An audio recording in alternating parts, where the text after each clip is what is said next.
York, big city of dreams. New York, big city of dreams.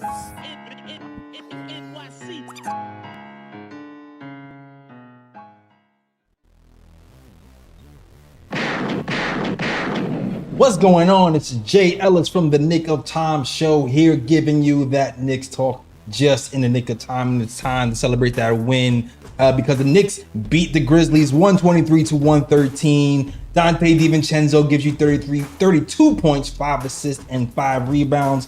Brunson gives you 27 points and 8 assists. Miles McBride gives you a little bit of something, shooting off the dribble, hitting layups, and gives you 12 points, 2 steals, and 3 assists. Precious Achiuwa is offensive rebound out in these streets with 17 points, 3 steals, and a block. Josh Hart gives you the hustle and gives you a double-double with 10 points and 10 rebounds. And Hartenstein gives you 17 points, 8 rebounds, 3 blocks, 2 steals. Looking like real defensive player of the year-ish kind of light over here. Shout out to Josh Hart. Knicks give us 13 steals on the night, and there was a little bit of a scare.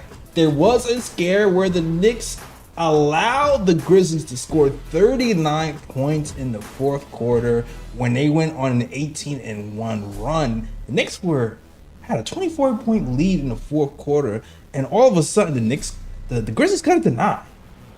Then Jalen Brunson fell down and seemingly twisted his ankle. Then the Grizzlies cut it to 4.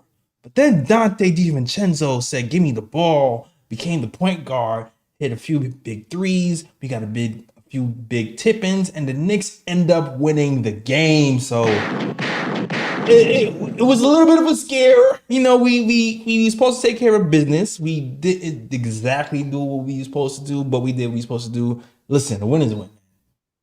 A win is the win at this point. I know we took our eye off the ball, but we still have no Randall, no OG Anunoby, and those guys. And to the Grizzlies' credit, they're missing their entire starting 5. So you got to give them credit for fighting back and keeping it interesting. But you know, the Knicks are the Knicks, man. We contenders, man. They're really not gonna beat the contenders. That's just how I see it. That's just how I see it. But we're gonna talk about the game, and really we're just gonna talk about a bunch of rumors that have been flying around. This is pretty much gonna be the rumor mill episode. So 5 minutes of game talk, rumor mill talk, and then we're gonna have a good night. So salute to you guys in the chat, and everybody else is rocking with the KOT show. All right. But before let's get to it. Let me introduce you to my guys. First and foremost is the man, the myth, the legend, the guy with the stats and the facts. Ryan G's in the building, and it's about that time, folks. It's about time to unleash Jacob Toppin. It's time to unleash Charlie Brown Jr. It's time to unleash Ryan Archidakano. It's time to unleash the guns off the end of the bench. Let's go. Yeah. We got like 4 games left before the All-Star game. I don't know, man. I don't know if I want these guys playing 40 minutes. You might have to kind of sit some guys for a minute. You might have to pull a little bit of a Greg Popovich. Maybe play the Pacers game. I want to beat the Pacers though. Is that am I weird for wanting to beat the Pacers? I just don't like Halliburton. We can bring him back for 1 game and then send him out again. Yeah. We'll see how his ankles go. But also let me introduce you to the Latin assassin, my guy Lee Escobedo. What's going on, Lee? What's up, y'all? This was a super boring game, and then it became a really, really cardiac Knicks stressful game there in the last 5 minutes. Bradley pulled this one out, and by all accounts, I'm glad Jalen Brunson and Josh Hart, especially Jalen Brunson, both are walking on their own accord out of MSG and getting some rest at home. Much prayers up and love to both of them. Yeah, not for real. I'm just glad that Jalen Brunson and those guys came out of this healthy because it went wrong. I mean, what is there really to say about this game? The Knicks, they just outclassed them, man. Jalen Brunson was doing Jalen Brunson's things. He was scoring at will. He was hitting buzzer beaters. He was getting to his crossover. He was having fun just setting people up for most of the game. For me, this game to me was about like, okay, we have a bot. We kind of have a low-level team here. Just try some stuff out. Like that's the way I see this game. Is like, let's try some stuff and see what works. So what did we saw today? Hey, we saw Dante DiVincenzo actually play actual point guard. maybe we can lean into that a little bit more and put that in our back pocket for later days. We saw Deuce McBride trying to create off the dribble. Maybe we should put that back in our back pocket and try that for later days. I wish we'd have seen more Josh Hart shooting because he's been abysmal. He's only taking 5 shots, and I don't care. You just need to get in the gym, dog. You need to get in the gym and you need to shoot those shots in the game, especially against some low level teams, because we need you to be able to have the confidence to hit those reps, hit those shots against big teams. So I'm looking for that. I'm looking for Precious Achua to shoot some threes and expand his game. I'm just looking for everybody else to expand their stuff and look for and try something. That's what I'm looking for personally. And I saw some of that, but I still feel like I should have seen a little bit more of it. I don't know. What do you guys think? I'll go first. I loved Precious Achua and Isaiah Hartenstein on offensive end tonight.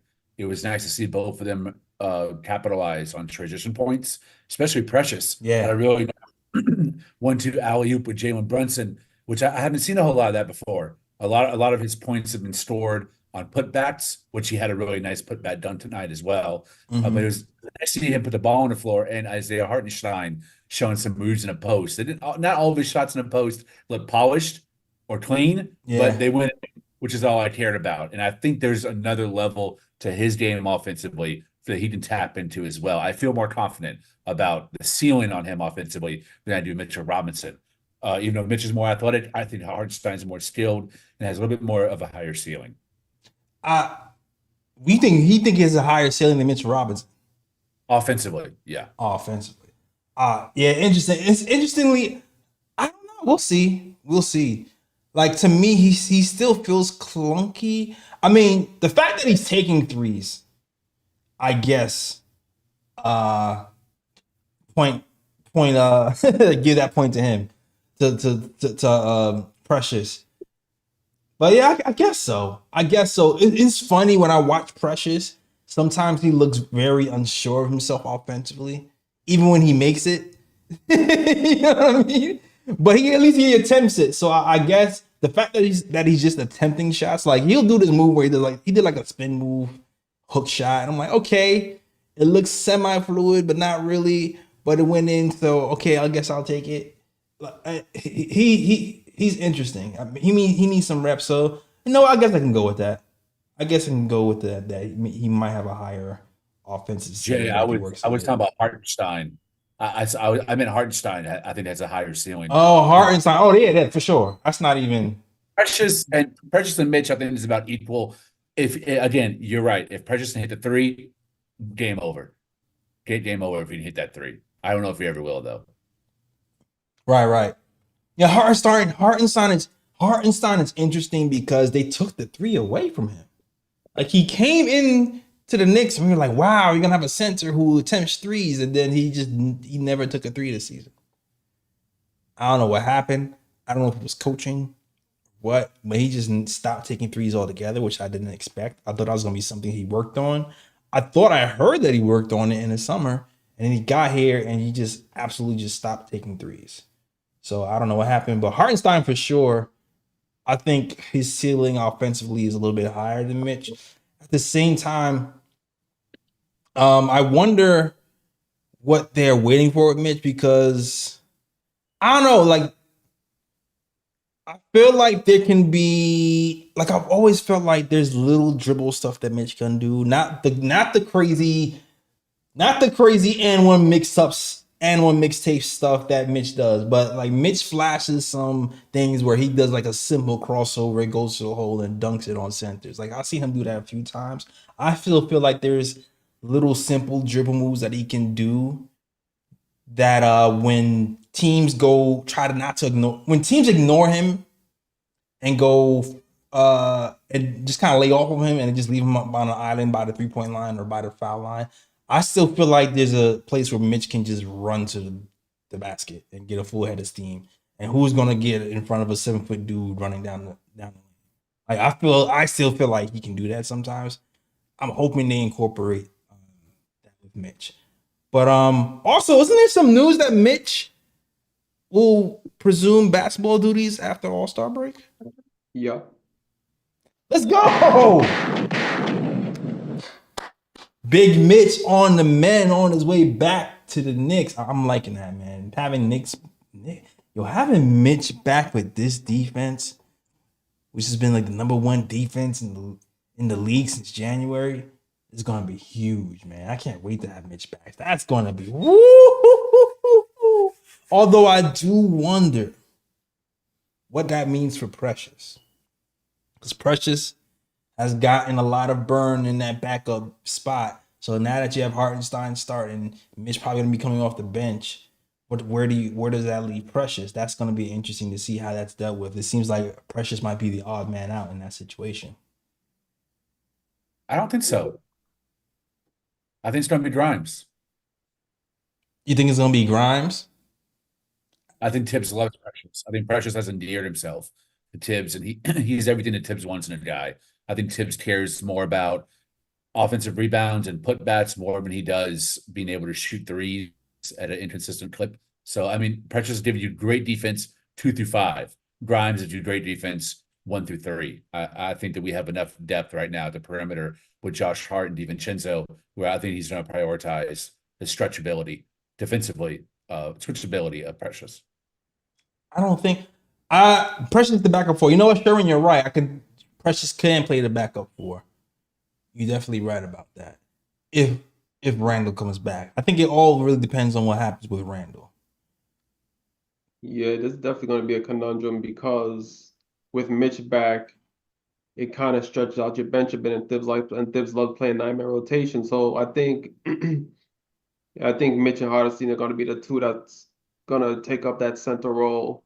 Then it's going to be, and then I think I agree with Lee as well. I think Precious is going to still get playing time behind Randall just for the fact that his size and Thibs like those defenders who can switch on multiple positions. So I can see Precious still getting minutes despite the fact Mitch coming back and you have Randall back healthy as well. The conundrum is going to be between Grimes and McBride because he Thibs is not going to give up on Josh Hart. Like Josh Hart is one of his guys, so Josh Hart's going to definitely get minutes. So it's going to be between Grimes and Hart, and if Knicks bring in anybody else, that's going to make it even more of a conundrum because if the Knicks, for example, bring in a guy and they just trade away Fournier and a pick, for example, and bring in another guy to come in on the bench, then that's gonna create even more of a logjam where it's gonna be probably between Grimes and McBride, who might get that, who's gonna probably get 5 minutes here and there while that last bench guy that they bring in takes over. So it'll be interesting to see how the team is going to, what the 9-man rotation is going to be once everybody does come back healthy, and if the Knicks do make that move for that backup playmaker. But it's a great position to be in, having a team that deep where it's like even if somebody gets hurt, you have somebody that can come in and fill that role. So it'll be interesting to see. Nah, for real. And I can definitely see Grimes or McBride will definitely drop out of the rotation completely, I feel like. I'm curious to see where Tibbs go. And I kind of mentioned this before. Like I mentioned before, McBride's playing well. Grimes has been the guy who's been in the rotation over McBride, but I can definitely see a world, especially if we get somebody who can defend taller twos, where Grimes is put on the back burner for McBride, considering the fact, one, McBride got an extension. 2, McBride's been hitting the 3 more consistently. So and I can see Grimes just being completely benched. I can see it.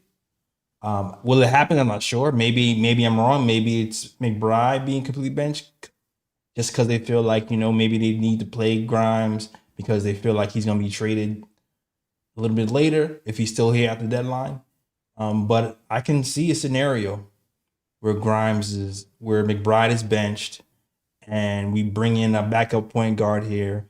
And then McBride is kind of playing like a combo guard role, kind of like how we brought along Emmanuel Quickly really slow, and we brought him along with Derrick Rose, and Derrick Rose was playing point guard, but then we gave Quickly the ball a couple of times to run it to see how, give him a few sets to see how it goes. Like, I can feel like that same situation happening with McBride, where we bring in a point guard and the point guard is running it. And then he gives him McBride, like, all right, here's your play. Run your play that you like to run, and then build build on that skill and build him out that way. So I can definitely see that happen. But yeah, that's definitely something to look out for. And I was really when Brunson went down, I was looking at McBride. I was looking at McBride and DiVincenzo because I was like, oh, this is interesting now. This is actually more interesting that Brunson is down because I want to see what these guys do and see how they respond to pressure. And DiVincenzo hit a big three off the dribble. Really good sign. Didn't show any type of fear. McBride, he tried some things. It didn't exactly work. I think he caused a turnover, but I felt like I just like the fact that he tried it and he seemed like he wasn't afraid of the moment. Because that's to me, that's the first step. The first step to me is mentally going, I'm not afraid to fail. Let me do this. And then if you fail, so what? Try it again, then you'll be more successful the next time. That's the way I kind of see it. So even though McBride didn't really score or make something happen in that pressure moment, I'm just glad that the tentativeness is gone because you're starting to see him, shoot pull-up threes off the dribble. You're starting to see him shoot pull-up half foul line jumpers that he used to do in summer league. He's starting to grow his confidence a little bit. So I'm happy to see that. All right. Agreed. Yeah. Salute to the chat. I don't know if you guys don't want to talk about anything else. This game was just, it was a. Do you want to talk about Dante's 32 points, 5 assists, 5 rebounds? Because Dante is averaging almost 30 points a game. Starter Dante's averaging almost 30 points a game. He's finding his role. He's getting to the hole a lot more. He's finishing at the rim a lot more. To me, that's the biggest thing with Dante DiVincenzo. I just like the fact that he's just finishing a lot more, and like I'm always looking towards the playoffs. So hopefully he brings that into the playoffs. But I like what I saw from Dante. I like what I saw from McBride, and Hartenstein's been Hartenstein. 17 blocks, 8 rebounds. 17 points, 8 rebounds, 3 blocks. Yeah, I like what I see. 20 assists in the first half. I saw something. It was nice. It was a decent win, despite the scare. And despite us being human in the fourth quarter and not playing the defense that we should have. We definitely have championship level role players for sure.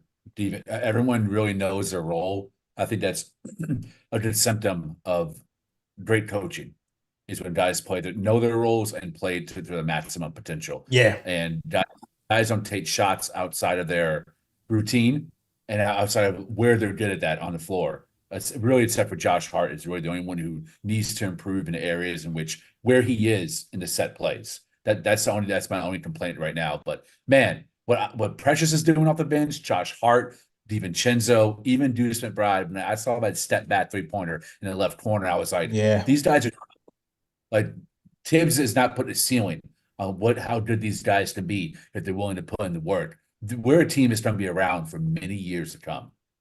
Yeah, especially if you keep developing the guys the way we are. Like even Sims doesn't play this game, but there was a move that Sims pulled where he did a point guard move where he fake spun and then drove to the hole and took like 3 or 4 dribbles and dunked it. Sims has a little bit of something too, and I remember begging for a Toronto Raptors style of development, and it seems like we're kind of doing that low key.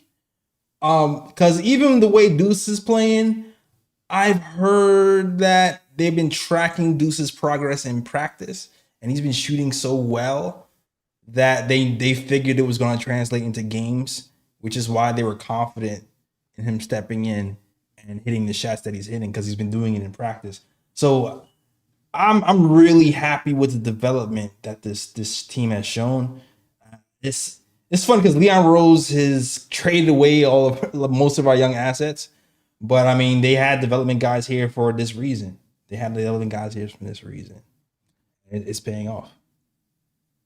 Yeah, and today's game did show me something that does make me encouraged for the future as well, because especially in the first quarter, there were definitely plays where, and I think the Knicks kind of switched to this because they saw the last game went against the Lakers, and they saw how the Lakers pretty much hounded Brunson on pretty much almost every possession. I think over 30 possessions there where they doubled Brunson against the Lakers. And this game, they actually made Brunson go off ball a whole lot more, especially in that first quarter where either he handed the ball off early or Dante was bringing the ball up the court. And I feel like, just giving that extra dimension where you don't give teams a chance to actually double Brunson, and you have the ball in somebody else's hand and allow Brunson to either score off the move. I think that's definitely a positive for the future, and it definitely shows that Brunson can definitely play with another playmaker in the backcourt, which we already knew. Yep. So, with the Knicks bringing in somebody else who can play make, it's going to take a lot of pressure off of Brunson, and also on top of that, it's going to make scoring for him easier a lot of times because now he doesn't have to create everything off the dribble. He can move off ball, get the ball in certain spots, and just make the game easier for him as well, which I think lends to the point that it's essential that the Knicks probably do get a backup playmaker scorer before this trade deadline approaches. Also, wasn't DiVincenzo supposed to be a point guard? Like, that was the whole thing. Remember in the summer? Oh, he can play some point guard. Oh, he can play some point guard. Oh, he can play some point guard. Oh, play some point guard then. Damn it! Like you hit, you hit. Play some point guard. I remember preseason he was messing up, jumping and passing the ball in the. Well, maybe that's why he's not playing as much point guard because we saw him mess up in preseason. But man, like all that, he can play some point guard stuff. Play the damn point guard. See what you got. No time about the present. We desperate now. Might as well. Yeah. That is true. Yeah, man, I'm with it. And oh man, I had this whole. I was watching the putback too, and Ian said something that had me thinking. Like, what would the trajectory of this team be if we actually traded for Jaden Ivey? Because Ian Begley was talking about how the Knicks during that year when we got Jalen Brunson was trying to trade up for Jaden Ivey. So, like, if we actually traded for Jaden Ivey, would we have actually went after Brunson too? Because I feel like Jaden Ivey is supposed to be like that point guard of the future thing. Like, I feel like if Jaden Ivey was here, then would we have stayed pat with our young guys here and gone that direction? I'm wondering what would have happened if Detroit actually said yes. Huh? I wanted Brunson and Ivy at that time. I was really hyped about both of them, and I wanted to pair them up. I think we would have seen Ivy play the role that IQ was. I'm assuming maybe IQ would have been included in that trade for Ivy. Going back, because it wouldn't have made sense if we got Brunson. That's true. And then as well. So maybe the plan was to either pair Brunson and Ivy or Brunson and IQ, and then we see where that went. That makes sense. That definitely makes sense. Especially because at that time IQ he was kind of halfway breaking out, really, not all the way breaking out. So that makes sense. That definitely can make sense. But I'm glad I don't think about that now because Brunson is here. Man. MVP is here, man. Woo! Changed our franchise, man. I can't believe how good he's been, man. I can't believe at one point I was just like, I don't know, he's gonna be good. I was like, I know he's gonna be solid, but man, I did not see this coming. Salute to the chat. The Discord is open, and I see my guy Timmy is in the Discord. I don't think I pinned it. If you want to put the Discord in the chat again, I'll pin it this time. But salute to the chat. If you want to talk Knicks basketball, hit that Discord link, and we'll patch you in so you can talk to us. Shout out to Sandman, Sherwin, John Baines, Ann Grill, Corey Lee, Stanley Novak, Coach Style617. Everybody else is rocking with the KOT show. We appreciate you if you like the show so far. Hit that like and subscribe button. After we talk to Timmy or whoever else wants to talk, we're just gonna run through all the rumors that are going through real quick because we already know it's trade deadline time. The rumors are hot and stuff is going on all over the place. We're just gonna give you our thoughts on all the rumors that are being thrown around the place, and we'll keep it moving. All right, let's get to it.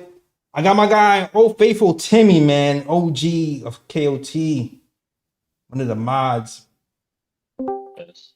Tim, what was that, bro? Yo, Timmy, you're now live on the KOT show. Oh.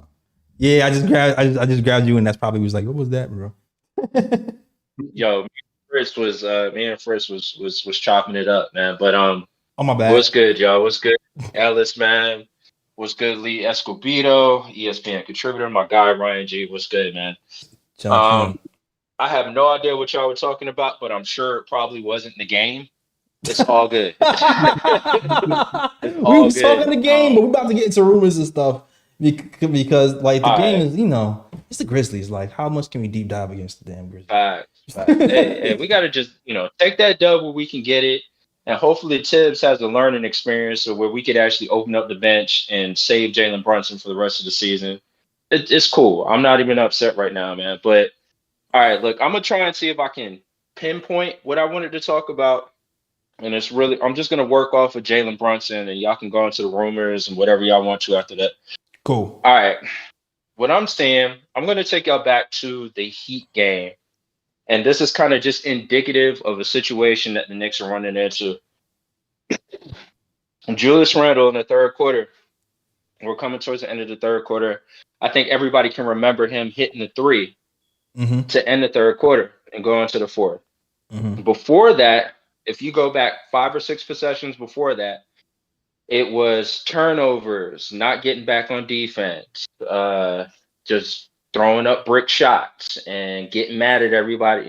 The normal Julius Randle thing is feast or famine. No problem. That's not even what I'm going to talk about right now, right? Then you go into the fourth quarter. Julius Randle sits. Jalen Brunson comes in. We have a squad of Jalen Brunson, Quentin Grimes, OG Anunoby, Josh Hart, and Precious Achiuwa. Yeah. And we go on a run to take the biggest lead of the game that we've had. Not to mention, there was no reason that Miami should have even been able to hang with us as far as points were concerned. They were coming into that game as one of the worst offensive teams in the league. Quote Hubie Brown from the actual ABC footage. If y'all want to, y'all can go look at it. We ran them up on that fourth quarter. And I think after we finished running them, that's when we flipped Julius Randle back in when we got up to 112. Took a timeout, flipped Julius Randle back in, and that's when the injury happened. But what I saw during that stint, and when you guys are looking at this team now, because we've made the transition with OG, it's important to see what different units are doing and how they're functioning together, the spacing that's presented to them, how they're communicating on defense, what movement as a whole. So I'm not even just looking at what's happening on the ball. I'm looking at how people are moving off the ball. So with that team, Grimes, OG, and Josh Hart, they move. Bro, that is jail. It's jail. It's lockdown jail. The Heat did not know what to do. Before they came in that game, you had the shooters for the Heat that they were starting to catch fire. They were literally about to come back.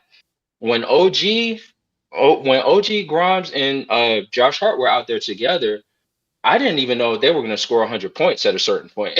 And they had plenty of time to do it. Yeah. But I would say, this is my theory is coming from a defense first perspective, right? Everything that I see on that floor, I'm looking for it to transition from a defensive standpoint. So I'm not looking at what guy is going to score the rock.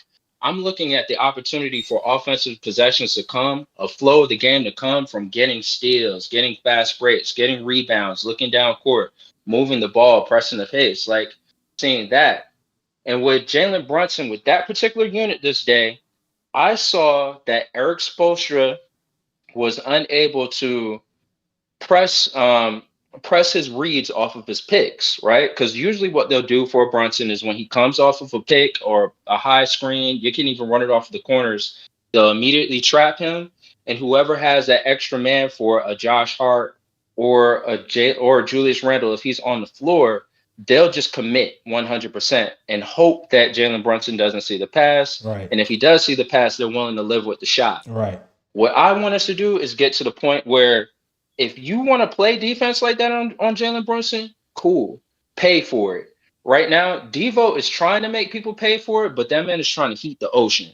There's no reason for this man to be shooting 15 threes a game. Like, I know he could shoot, but he's not Steph Curry. Like, we need to get that down to where, he can shoot consistently. Cool, no problem. And I like what Devo's doing. That's no knock on him, but he should not be shooting 15 threes a game. Because of the injuries, he's doing what he has to do. He's filling in admirably. When we get OG back in there, that's another knockdown shooter. When we get Grimes in there, it's understated the fact that this man can play both ends of the ball the way that he does defensively. And that's one of the things that came up with Begley in his report. The Knicks were having problems trying to find the value that he would bring on both ends of the ball. Oh yeah, we get into that. Yes, for sure. Yeah. Hey, look, I'm trying not to get too preachy because I mean, granted, like, I don't want to lose Grimes, but what I see as far as him being able to bring the defensive acumen that he brought, maybe the defensive efficiency numbers don't look as great as they did the last 2 years, but it's there in small sample sizes. And if y'all take a look, the spacing is so important for Jalen Brunson to have. Every time that he does not have that spacing and he gets to that painted area, he tries to get to a move. Sometimes he'll even just reject even bringing a pick out there because he doesn't want the extra man to come over for a trap. That's a fact. It's just that was the whole Lakers game. I'll do anything I can to get free. Nah, I feel you. But that's the most part. For the most part, that's what I got. I do think, honestly, I'm not shooting bail today, man. I do think that I would rather us wait for the offseason to make a move. And within a Tibbs offense, having an elite playmaker. I'm not just talking about somebody filling in. I'm talking about somebody who is an elite playmaker, elite finisher at the rim, elite shooter, somebody who's elite. I'm cool with having a Donovan Mitchell come in here and play beside Jalen Brunson. And I know a lot of the knock on him was his defense. Mm-hmm. This year, you guys can take a look at the numbers. The dude can ball, bro. Yeah. I'll put that next to Jalen Brunson any day and dare you to double him. But that's all I got, yo. Y'all take it easy, man. Salute. That's what I got, y'all. Later. All right, appreciate it, Timmy. You said a lot. My brain is trying to like track everything he said and make like little mental notes, like, and then like hold it and then hold it. I don't know what y'all guys' brains was doing, but that's what my brain was doing. I know for one thing, he said one thing he wasn't looking at was the defense. He wasn't looking at the offense. He was looking at the defense when it comes to Brunson and that group. I already knew this group can play defense, so I'm the exact opposite. I was like, I already know all these guys are defenders. I already know that. So I'm looking for growth on the other side of the ball. That's what I'm looking for. So I'm looking for how do they execute on offense? Can we get creative, getting people open shots, and how do we utilize them? That's what I'm looking at. The one thing I will say though is the one thing that we've been robbed of. That I'm happy we got this win. We've been robbed of the OG number 2 experience, man. I think I'm kind of mad at that. I'm really mad at that because I wanted to see OG and Brunson and what that looks like with OG, Brunson, and role players to see how he looks when he has more touches, when he's the number 2 or 3 guy. Because right now it's Devo being number 2, but I feel like we're being robbed of that look. And then we can get to the Donovan Mitchell thing a little bit later if you want to, but I'll just start with those 2 things. I want to see if you guys want to add on that or. Yeah, I do have a bit of a rebuttal because I understand what he's saying, but the way I'm looking at it is the team is good defensively. We know that. But not having that backup playmaker that you can put in there for Brunson, I'm scared of the fact that Brunson is going to be overplayed and he's going to be burnt out before the playoffs come. Because as we've seen already with the lineup the Knicks currently have, when Brunson's not in the game, this team cannot create on the offense on a consistent basis. they're hot and cold with that. So that's going to force Thibs to put Brunson into games where he's only going to get like maybe 3 minutes or 4 minutes of rest time per time. And then when you look, Brunson's going to be racking up minutes like 38, 39, 40 a game. Yeah. So for me, it's like, that's why I think it's essential that the Knicks have to bring in a backup playmaker or point guard, even if it's a guy that can just come off the bench and provide that. I think it's important just for the simple fact you get to save Brunson a bit. You get to keep Brunson on the bench for longer minutes because you know you have somebody in there who actually create offense on a consistent basis. Now the thing is, I understand his point of waiting for the offseason to trade for that high-level playmaker, whatever the case may be. But that's the thing. If the Knicks bring in the right piece that can help out now, they could possibly include that piece for a trade later on for that high-level playmaker. So I don't think it's not one of those things where it's like if the Knicks do this now, they won't be able to do that again in the future. You know what I mean? So I still think that it's essential for the Knicks to bring in somebody who can back up playmake just to give Brunson some damn rest so he's not burnt out when the playoffs come. Yeah, I agree. I agree 100%. It's imperative. We cannot go into the playoffs with Deuce McBride as our backup playmaker. It's not in his bag. I think he might improve incrementally, but never to the point where he can be counted on and depended on to run the offense when Brunson is sitting. Outside of being able to hit a wide open three. I do disagree with Timmy that it has to be a Donovan Mitchell level player. I don't think we need to go that far in on a second tier star. DeJounte Murray, I think, is a tier below Donovan Mitchell, very close to being at his level, but I wouldn't put them in the same category. I'm okay with going after him, but really, I think we all agree on this. The premium option would be a Brogdon, who is a very high level playmaker, or a Jordan Clarkson, who's not super high level, but still very good. Those two guys would get the job done. We can make a complete playoff run to the finals and maybe even win a championship if we had Jordan Clarkson or Malcolm Brogdon. So I think somewhere in the middle. You can't go with Deuce McBride. I don't think we need Donovan Mitchell. We absolutely, though, need a backup playmaker to get these guys who need their offense initiated come playoff time. Yeah, I agree. And like I said, OG not being in just makes everything worse because I remember looking at OG play and being surprised, like, oh, okay, he can create his own shot a little bit. Oh, okay, he can pass. Like he was doing some things where I'm like, it might litigate that need to feel so desperate for another playmaker. Not to say you still go after one, but I don't know. Like maybe you're not as desperate to say we need the high level one right now. You know what I'm saying? Like, I guess is what I'm saying. You might not need a high level one this second if OG is playing. But also somebody asked what's happening with OG's injury. I don't know.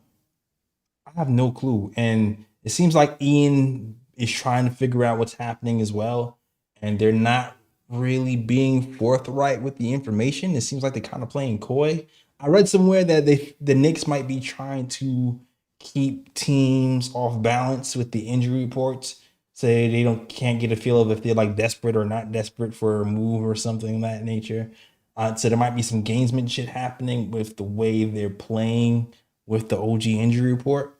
But yeah, like there's no real update with that. And there's about 4 games left until the All-Star break.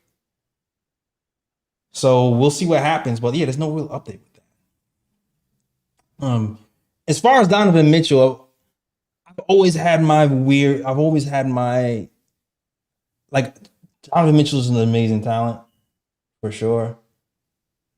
I've always felt weird about pairing Mitchell and Brunson together. I always have. And even now, Cavs going this crazy run, 15-1, with Mitchell being the lead guard and Garland being injured.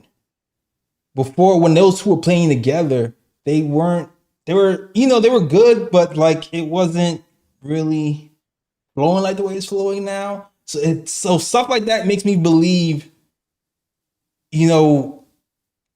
how like does Donovan Mitchell need to be the man? Like, can he play off guard?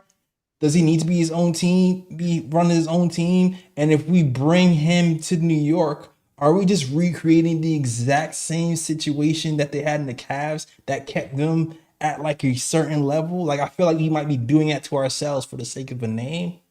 Because what it is with the Cavs. They have Donovan Mitchell playing off ball, where he's really seems like to be more of an on ball guy. Then we have two guys who aren't stout defenders. I mean, granted, we have OG here, so that might not be as bad as it's supposed to be. So like maybe his defense is better, seemingly better right now, but right now he's guarding point guards because he's playing point guard. If you have to slide him back to the shooting guard and he's playing shooting guards again, defending shooting guards again, are we back to the same situation where the defense takes a little bit of a dip? So I still have my questions about a Brunson Mitchell pairing, especially because it seems like his 3-point shooting took a dip when he was playing off ball too. So I'm like, I don't know. It's weird. It's weird, man. Like I know people want him because he's the name, he's a New York kid, but I have questions. I have questions. I think it's highly unlikely because it appears that Leon Rose has pivoted toward fit being the primary metric in which they add players or let players walk. And there's no way that Donovan Mitchell, if you have a pair of eyes and you watch him in the Cavs and you watch the Knicks, that you think that Donovan Mitchell and Brunson would be a efficient backcourt fit wise. Of course, one day it'd be based on what you see in Dallas with Luka and Kyrie. When they're on, yes, the offense is humming. You got all your guys hitting the wide open corner shots, but they did constantly hunted on defense. Yeah. And it's impossible to contain not just an individual player, but the entire point of attack from the opposing offense. Right. Oh, I gotta change that RJ graphic for the super chat.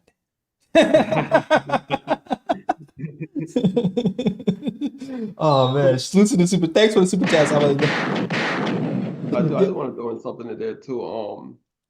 I do also have my question marks with Donovan Mitchell in the backcourt. I think, at least for me personally, I think the type of player who could pair with Brunson in the backcourt is, of course, a player like Devo, where a player that he can play the point guard at times, and on top of it, he's a shooter, so he spaces the court, but he's not needy of the ball. So I think somebody like that you pair in the backcourt with Brunson, or I would say, if not that type of player, someone who's like a pure playmaker, like a guy that, he's either good as like a 1 or a 2. You know what I mean? Like he can play point guard, but at the same time, he can also be the off guard as well. And I think a guy like that is like a good fit next to Brunson. I'm not sure if another ball dominant guard like Donovan Mitchell is really a good fit next to Brunson. Yeah.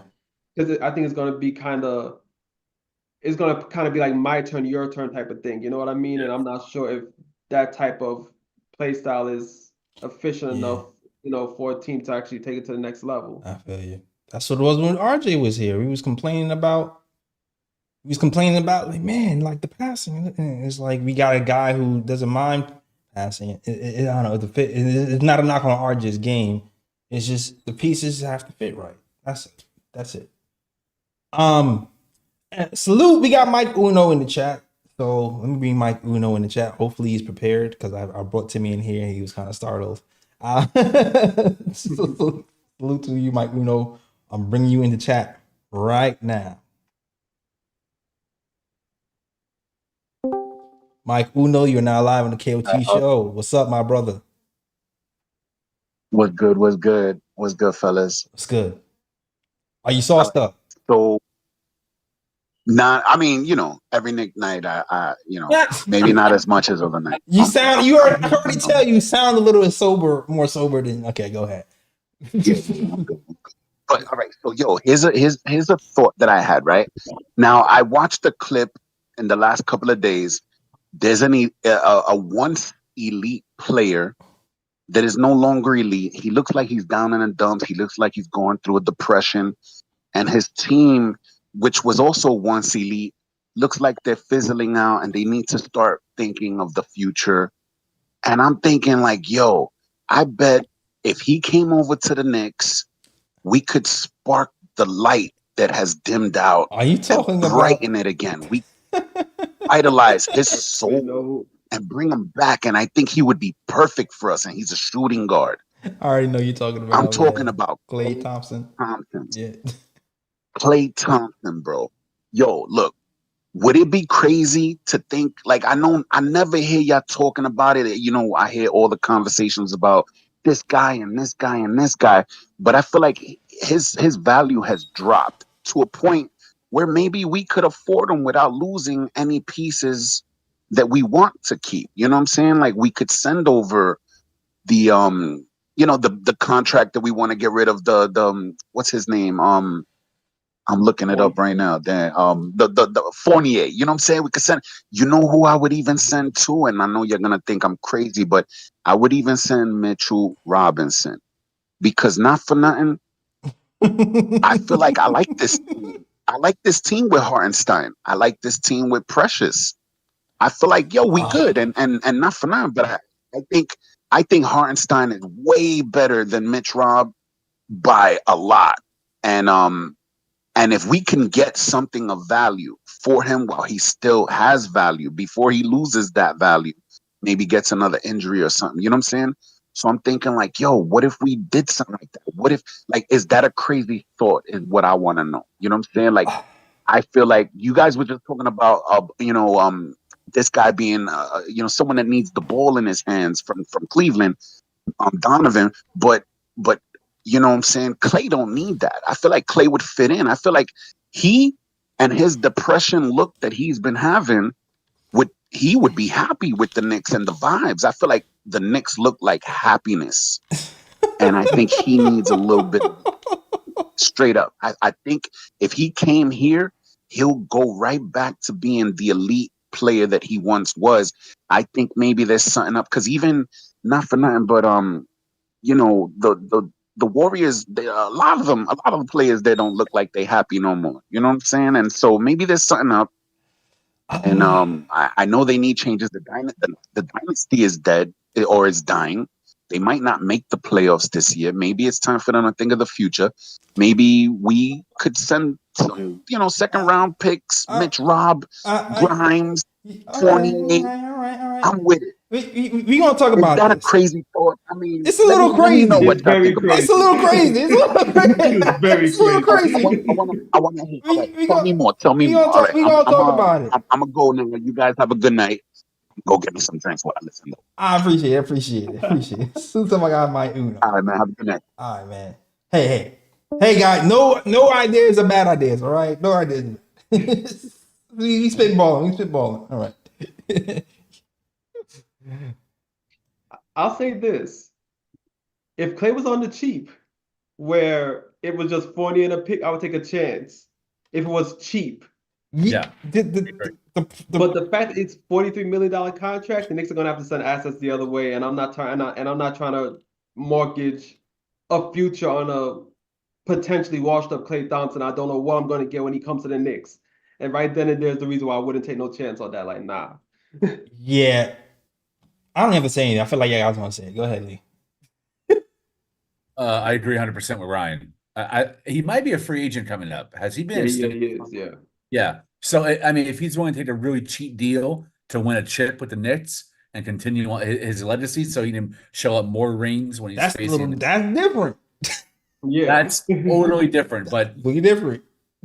Ryan brought up the best point, which is how much his contract is. Then you start having to think about Mitchell Robinson. Maybe that's why Mikey Uno mentioned him, because that's one of the few pieces you have to package with Fournier to make the salaries work. No. But hell no. Hell no. I'm already against trading Mitchell Robinson, period, because that's the whole point of having the best center combination, is having that depth with Mitch and Isaiah Hartenstein. Not one, but both. And I'm not giving up the Defensive Player of the Year candidate for a washed-out Klay Thompson.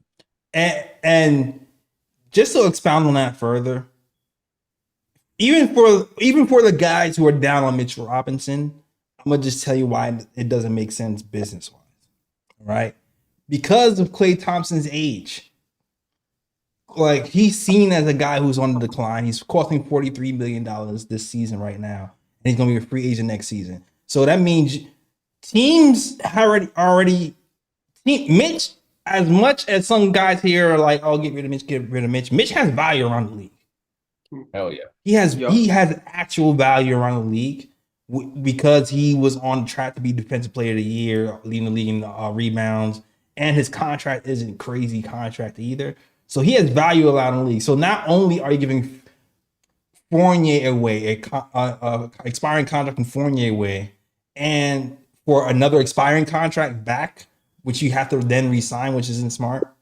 Because we actually need a contract going into next year to make a trade for a bigger star. So like you're taking on an expiring contract, which is mistake one, because we need contract filler for a bigger star. We're giving away an asset that the league sees as more valuable than a depreciating asset in Klay Thompson, which is reason two not to make that we move. And yeah, that's really only two reasons. Those are the two. There's no three. Those are the two big reasons why I wouldn't make that move. But if it's a thing where we're trying to fill out our roster, we made our move, and hey, you want to see if you still got it? He's shooting 37% from three. He's not shooting what he used to. 37% from three isn't terrible. The defense, is not there as well, but he's a bench, like that's different. That's a different scenario, and you don't have to spend much to sign him in that scenario. But that's considering we're not over the cap next season. Also, that would definitely be a hey Klay Thompson, you're a free agent. Hey, we have this mid-level exception for you. Exactly.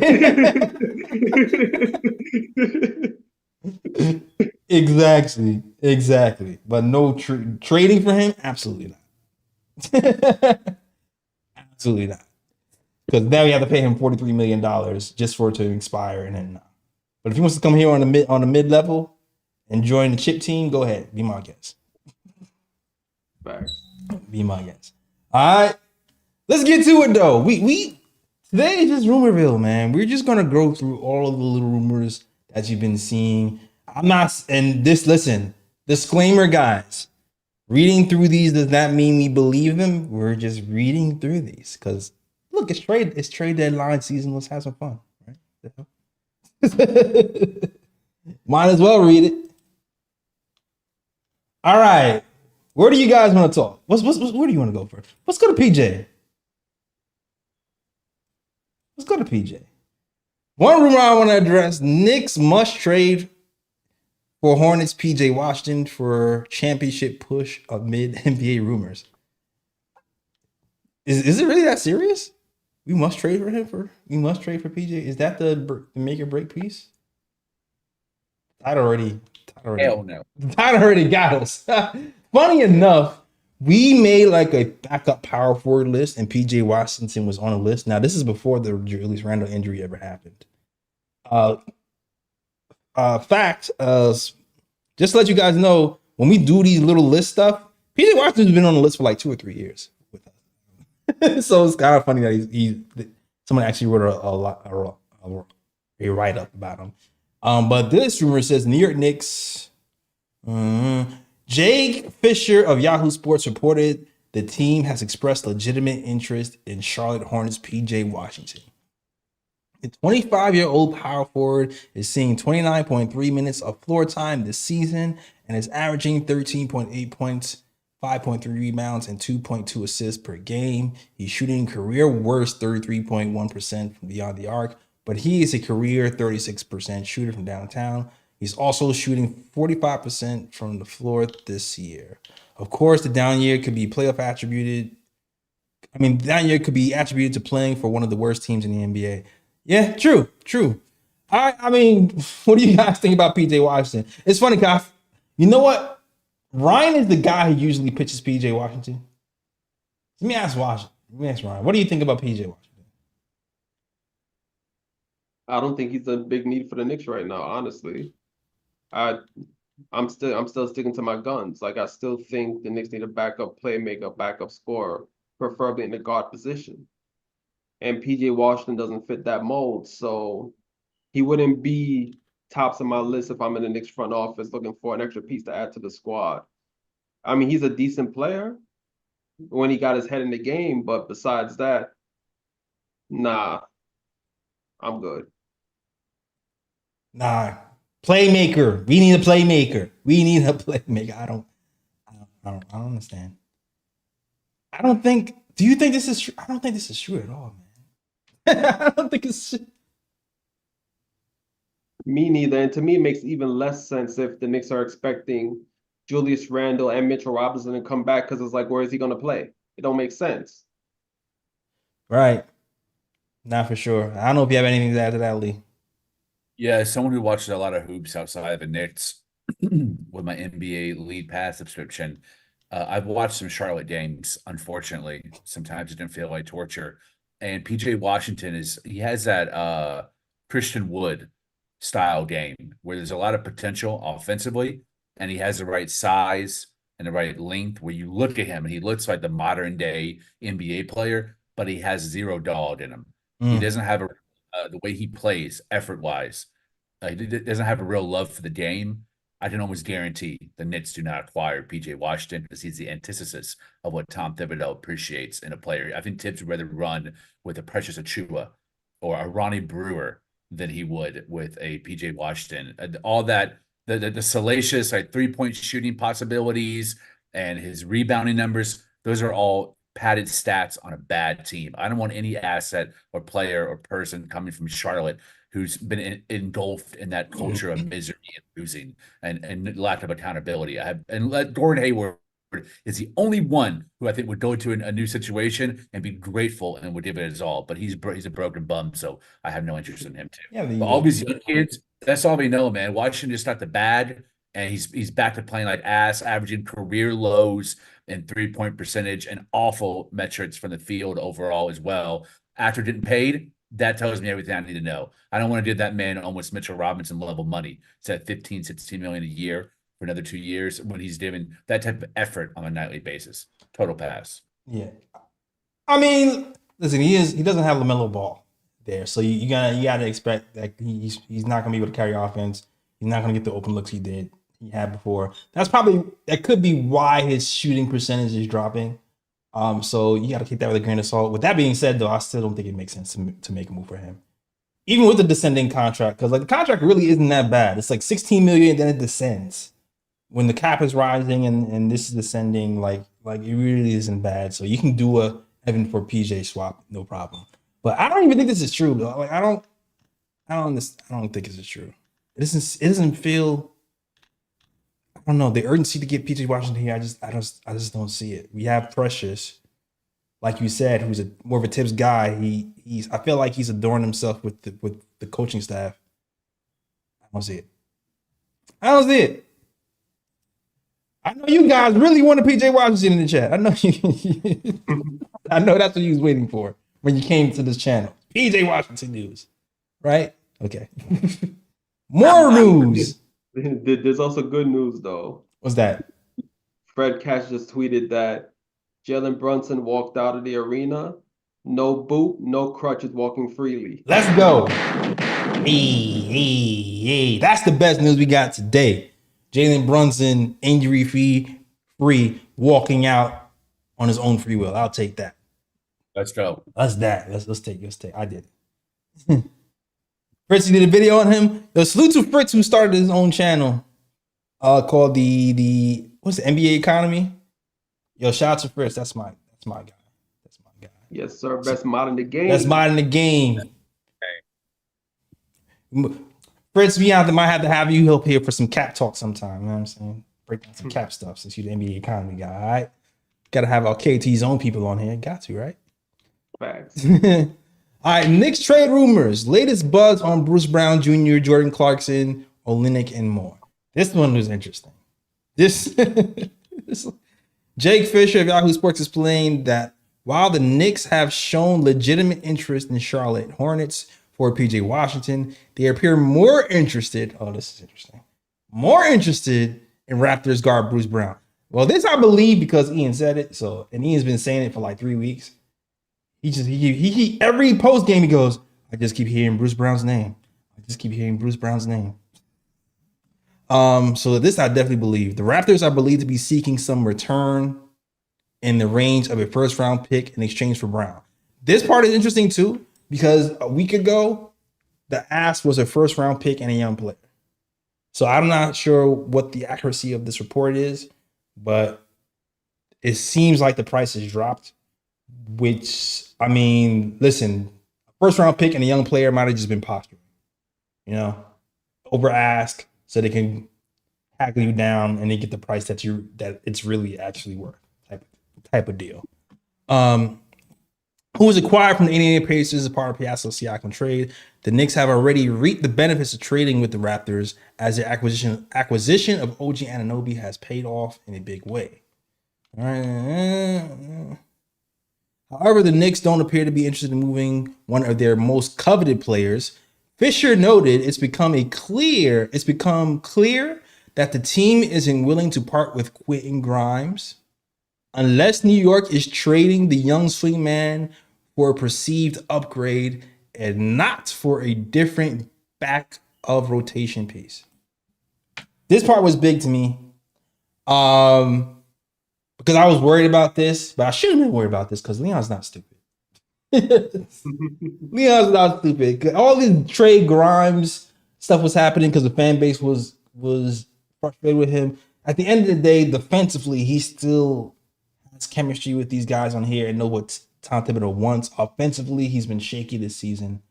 I still personally feel like he can be a great player. But reading the tea leaves, he's probably not going to be here next season, or he's not going to be here 2 seasons from now, the way things are going. I'll be extremely surprised if he is. But at least I know that they're not going to trade him for a bench piece. That just seems dumb to me. I have very minimal interest in acquiring Bruce Brown, except for the fact that he's won a championship and he was probably the 4th or 5th most impactful player on that Denver Nuggets team. But the inconsistency in his shot and kind of the lack of playmaking, the level of playmaking we need for that position, I'm out. But I do think, unfortunately, this is the most likely move the Knicks are going to make. I think Bruce Brown is probably what we're going to end up with at the trade deadline. Yeah, I agree. I don't know if you have any thoughts on Bruce Brown, Ryan. I mean, I pretty much agree with Lee. He's not my first choice. He wouldn't be the guy that I'd be targeting on the top of my list. If the Knicks were to trade for Bruce Brown, I wouldn't be overly upset just for the simple fact I've seen him play in the playoffs for the Nuggets, and he was a good performer in the playoffs. He can rise to the occasion. The moment doesn't scare him, and you can guarantee that he's going to perform his best.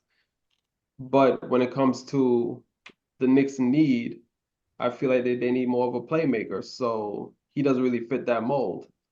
So he wouldn't be on top of my list, but he's one of those guys where it's like if the Knicks traded for him, I wouldn't be overly mad. Yeah. Josh Hart too. Yo, it's crazy. He is Josh Hart part 2. The only thing is he's better than Josh Hart in the playoffs because Josh Hart. That is true. That's the only thing. It's like Way better. Well, you know what? Versus the Cavs, Josh Hart was different. He was. Josh Hart did his thing versus the Cavs. He helped us tremendously win that Cavs series. But when you force Josh Hart to shoot jump shots, it gets scary. It gets really scary, and that's when you're just like, oh crap, where do we go now? Maybe that's when you plug in Bruce Brown. I don't know, because at least I'm looking at his cleaning the glass stats in the playoffs. Let's see.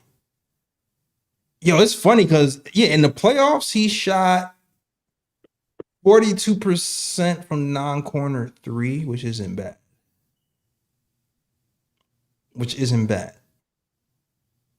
But like during the season, he was shooting 35% from 3. So he's a gamer. He's a gamer. So it's one of those things where we're probably gonna be very frustrated for 3.5 quarters.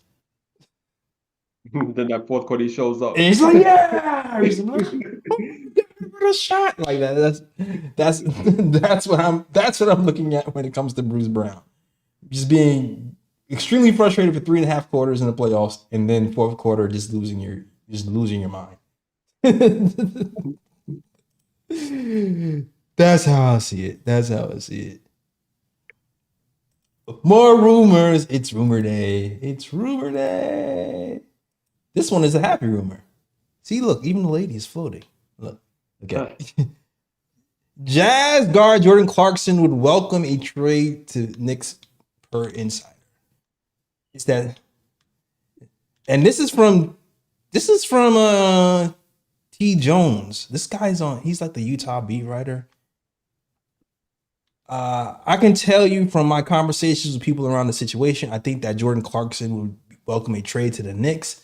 If that's how it would go down, there is another team out west he would welcome a trade to. I'm not going to say the name of that team. And the reason why I'm not going to say the name of that team is because there's very little chance of that trade happening. Also in the article, they kind of mentioned how he's been shooting bad lately, and they feel like the trade rumors are getting to him. So I know everybody was kind of making fun of him when he was playing the Knicks, and he was playing like absolute butt cheeks. But it could just be, you know, he just doesn't know where he wants to go. He's scared he's gonna be traded, and the rug's gonna be pulled from under him. So that could be what it is. But I already know what your thoughts are on Jordan Clarkson. I love him, man. He was my top trade target. I have been convinced by a lot of the argument Jay Ellis has made about the importance of the corner 3-point, Brogdon's efficiency there in comparison to Jordan Clarkson, who is ass cheats from the corner. He's ass cheats from 3, period. But especially the corner, he's in one of the worst percentiles from those marks, and that's a key cog in Tom Thibodeau's system. Yeah, I don't think as many opportunities for him to be on ball because of Brunson, especially in closing moments. But he's a great decoy, and he can get hot and win you a game, maybe even a series. We haven't seen that yet, playoff series, but I think he can with the right team and the right coach. But I think Brogdon is the better choice, and I'm all in on Malcolm Brogdon right now as my top trade target. Yeah, I wish the Knicks were rolling on him. I don't know, it doesn't seem like it. I'll get to that next. I'm gonna get to the Jordan Clarkson cleaning the stats, numbers, and stuff, so you know what we're talking about because we talked about this before. Ryan, how do you feel about Jordan Clarkson? Has your opinion changed at all, or has it stayed the same? I mean, it's still the same. For me, Jordan Clarkson is pretty much in the same boat as Bruce Brown for me in the terms of, you know, if the Knicks traded for him, I wouldn't be overly upset because I do feel like Jordan Clarkson fits a need, which is, you know, that backup point guard. And like you said, Jordan Clarkson can fill it up at any time. He has that capability where he can drop 20, 25, even 30 on you on a given night. And he'll definitely give Brunson that rest in games as well, because you can trust Clarkson to run an offense and score for you coming off the bench. But it's just his shooting is the main thing that kind of turns me off, and the defense. So it's like, as an alternate option, if the Knicks end up with him, I won't be overly upset, but he's not my top choice. 6'5" wings, you know how the Knicks love them wings, boy. You know they love them 6'5" wings. You can't get enough of it. But here we go. Shooting 30% from 3. This is cleaning the glass. Cleaning the glass takes out cleaning the glass stats. They take out garbage time stats, so it doesn't inflate numbers. It doesn't. It's straight up when the game is important. It takes those stats in consideration. So shoots 30% all 3, corner 3. 38%, not as bad as everywhere else. He's having a down year in general, it seems like. Even at the rim, he's shooting badly. It just could be where he's at right now. It could be the team started off slow too. So I don't know what is with Jordan Clarkson. Maybe to change the scenery, we're doing well. But funny enough, the Knicks seem to be interested in him though. So we can get to that rumor too. We can get to. Let's get to the Holy Grail. Let's get to Ian. Knicks trade deadline notes, including. Oh, y'all can't read. Y'all don't see this. My bad. My bad. Hold on. Can y'all see? Yeah, we can see it now. My bad, guys. Ian in the put. Knicks trade deadline notes, including who is and who isn't. All right. A few footnotes getting closer to Thursday's NBA trade deadline. Part of Julius Randle. Here we go. Skip all this part. It's also challenging to find a deal that makes sense for Evan Fournier, Quentin Grimes, and draft compensation. Now, as Randall tries to recover from his shoulder dislocation and the trade down approaches, the Knicks are hopeful they can add a player to bolster their bench. Yeah, so it seems like what I've been hearing Ian Begley say, and what he's kind of writing here too, is they've been trying to move Evan Fournier, Quentin Grimes, and a pick for something, but they haven't found success in looking for trades like that. So because of that, it seems like more than likely that Quentin Grimes is going to actually stay here. But also when you're looking at this, you see Bruce Brown's name mentioned again. Yep. Which makes me believe Bruce Brown. Everybody's saying Bruce Brown, Bruce Brown, Bruce Brown, Bruce Brown. That's the name I've been seeing the most the last 3 weeks is Bruce Brown. So if you had money, my money would be, I probably have $5 on Bruce Brown, $4 on Alec Burks. As we noted, Bruce Brown has been on the club's radar. One factor in the Brown trade would Toronto do another deal with the Knicks. Utah's Jordan Clarkson, according to reports, has been on the Knicks' radar. Utah's asking price for Clarkson had been high as of last month. Remember that rumor that went around, Lee, where they said Utah wanted like first plus Grimes and Evan Fournier, and they wanted Grimes for taking on Evan Fournier's contract? Yeah. I think that was actually real. Because don't quote me, I think I heard Ian kind of reference that. And kind of saying how high the price was. So I think that was actually real. So when other teams are posturing to get more stuff out of people, Utah be for real. They be really wanting that price. they be really wanting the price, yo. JL, I have breaking news. Huh? Got breaking news. Breaking news? What happened? I'm all in on Alec Burks. You all in on? I convinced you? Who convinced you? You did. I remember you showing me his corner 3 numbers and pull-up numbers from the perimeter. And you're right, man. It's all about fit. I'm looking at how this front office is operating. It's all about fit. They're really building around Brunson and Tom Thibodeau. Burks made sense. You can trust him. You know, he has average to slightly above average playmaking, but it's a shooting for me. Now, he's also a gamer. I like that he plays better in clutch moments. To me, it's like, hey, off the bench or pairing him with DiVincenzo, that can be deadly and allowing for more space in Brunson and Randall operating, driving to the basket or operating in mid-range. I'm in. Oh, snap. I got, hey, I got. I mean, I guess it won't be so bad. if he's playing 10 minutes per game at point guard rather than 25-30, so maybe it won't be so bad. So that's what I was saying. It's not going to be an IQ situation where he's like, all right, you're the starting point guard now. Like, it's not going to be that. Like, it's still, he's not going to bench Brunson for Alec Burks. All right. I promise you. So, you know, I promise. Now, what you might see is you might see a little bit of off balls at Brunson, a little bit of off ball by him, but you also see Alec Burks at the 2.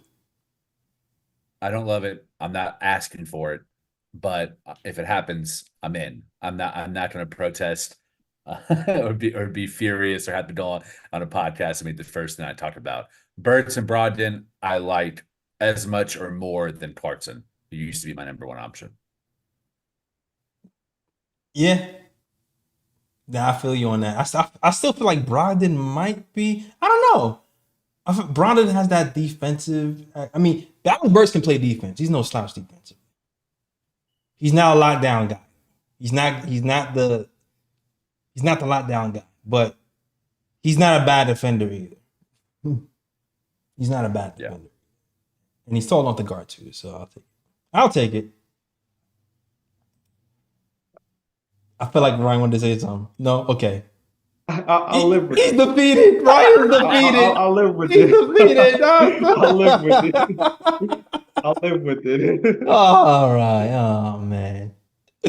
That's fine. I'll keep reading it, and then I'll get to the Alec Burks stats, all right? Just for Ryan, all right? Utah's Jordan Clarkson, according to reports, has been on the Knicks' radar. U2's asking price for Clarkson had been high last month. Alec Burks is still on New York's radar at the moment. The Knicks can offer Detroit draft compensation and a package of players to get Burks. Package of players with an S? Players. That doesn't make sense to me. Is that a typo, Ian? Like, I pray to God that's a typo. You know what? I mean, he's talking about different options. Because to me, it would be we would get back Burks and some guy they don't want. That's the way I see it in my head. Like, why? Like, I don't understand what else. I'm not giving them multiple players for Burks. Hell no. Because Burks is $10 million contract. Like, what are we giving up? Evan is $19 million. So they would have to give us multiple players if we're trying to move Evan. Yeah. I don't know. Unless they're saying, "Ooh, we're gonna give up Mitch." No, I don't even see that. That don't even make no sense to me.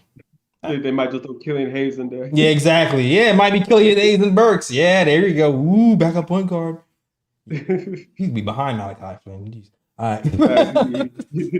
He'd be the fourth point guard. That's for sure. That's for sure. Oh, man. All right. The Knicks can offer Detroit draft compensation package for Burks. There is an element of familiarity here because Burks played and played well for Tom Thibodeau and the Knicks in 2021. I would expect New York and Detroit to remain engaged on Burks as we get closer to Thursday at 3 p.m. So watch out for Alec Burks. But also, this is crazy to me. Beyond Burks, what about Malcolm Brogdon? Before I get to this, should I get to the Burks stats? You want to see the Burks stats first? We might as well. Let's cheer up the Knicks fans out there who are stressed about hearing Alec Burks' name. Oh man! All right, let me just show y'all what Alec Burks is doing. First of all, Alec Burks actually shot well when he's with the Knicks. I'm gonna just keep it a beam. All right. When he was with the Knicks, he was in the 84th percentile from three. He was all right. I mean, this season, his mid-range hasn't been there, but shooting 40% from three, 39% from the corner, 40% from the non-corner. He hits you with the bubble break threes. He can if you give him a pick at the top of the key, he will come off that pick and shoot a three in your eye every single damn time. So he's always good for that. And I feel like with more playmakers around him, I feel like these numbers will go up. Like I'm always worried about vets and their numbers playing on bad teams because I feel like they usually take a dip. Surprisingly, his hasn't really dipped that bad. Except for the mid-range is dipped bad. But the three-point shooting is there. Three-point shooting is there. All right. Cool. More rumors. Beyond Burks. What about Malcolm Brogdon? Now, this one is crazy to me because I know for everybody here, we've been talking about Malcolm Brogdon for a long time. And he feels like the perfect guy, but the Knicks seem like they're not really interested in figuring out how to get him here. It says, what about Malcolm Brogdon? ESPN's Adrian Wojnarowski said on his podcast that Brogdon is unlikely to be moved. We hadn't heard any advanced discussions on New York and Portland regarding Brogdon entering this week. The Knicks had been among the teams with interest in Atlanta's DeJounte Murray, but given the success of their team when healthy, I don't think New York would make such a seismic change at this point. So it seems like we're not going after DeJounte Murray. And we haven't had much discussion on Malcolm Brogdon outside of rumors that there has been some interest, which is one of those things that make you go, type of moments, you know? Like, why haven't we inquired more about Brogdon? Unless Portland is posturing, because Portland is losing. Like, why are you hanging on to a veteran with 2 years left on his contract and not flipping that for a first? Like, to me, that just seems weird. That just seems weird to me. Go ahead, Ryan. No, I was basically saying the same thing. I don't understand why they would want to keep Brogdon. They're a rebuilding team. They're not doing well this season.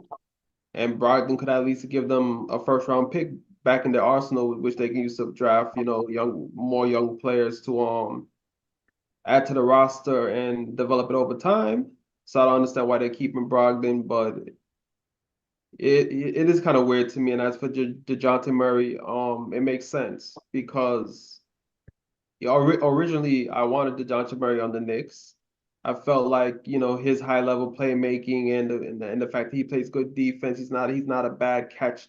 He's not a bad catch and shoot 3-point shooter as well. I thought that he would fit in well with the Knicks, and he was one of those players that it could be a home run for the Knicks, where if it works out well, it could possibly propel them to at least the NBA Finals. But I can also understand the Knicks thinking where they're looking at the lineup the way it is, the starting lineup, and the way they're meshing.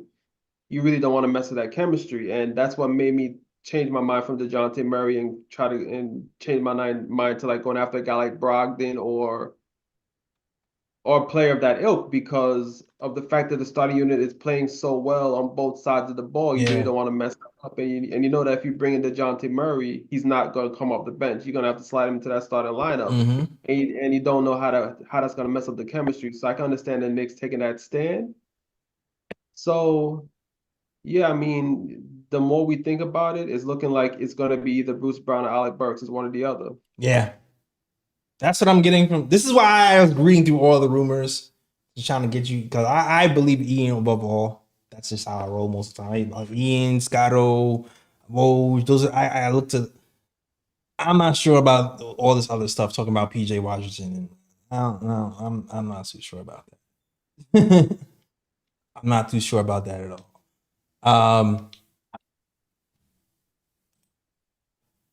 So yeah. And only the other thing is the Grimes thing. It says Utah, Washington, Atlanta are among teams with interest in Grimes. The difficulty in moving Grimes is he's on a rookie contract, and there are no players available who match his salary and ability. So again, we're hearing the Knicks aren't really keen on moving Grimes right now.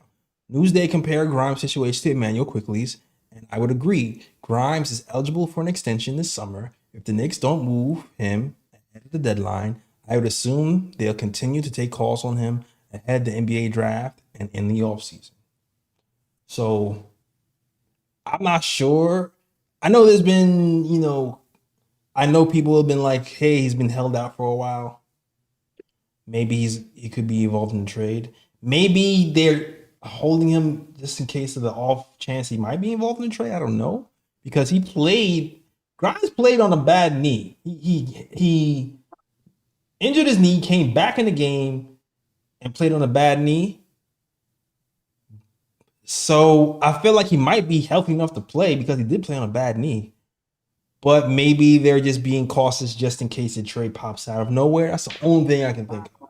But it doesn't seem likely that a trade is popping out of nowhere. It seems like it's going to be Bruce Brown or Alec Burks.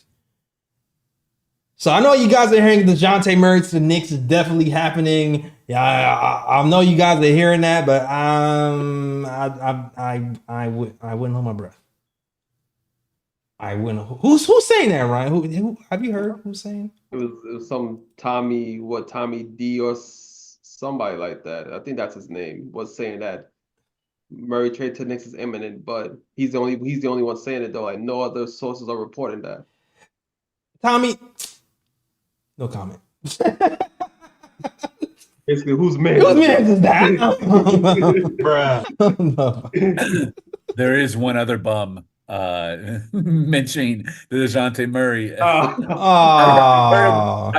heard him called Sergeant Sources, which is a hilarious clown nickname for a well-deserving bum. Robert Randolph, everyone's favorite accordion player for Friday Night Knicks theme song, is saying that a trade is imminent. He's been dropping Denzel Washington gifts all day.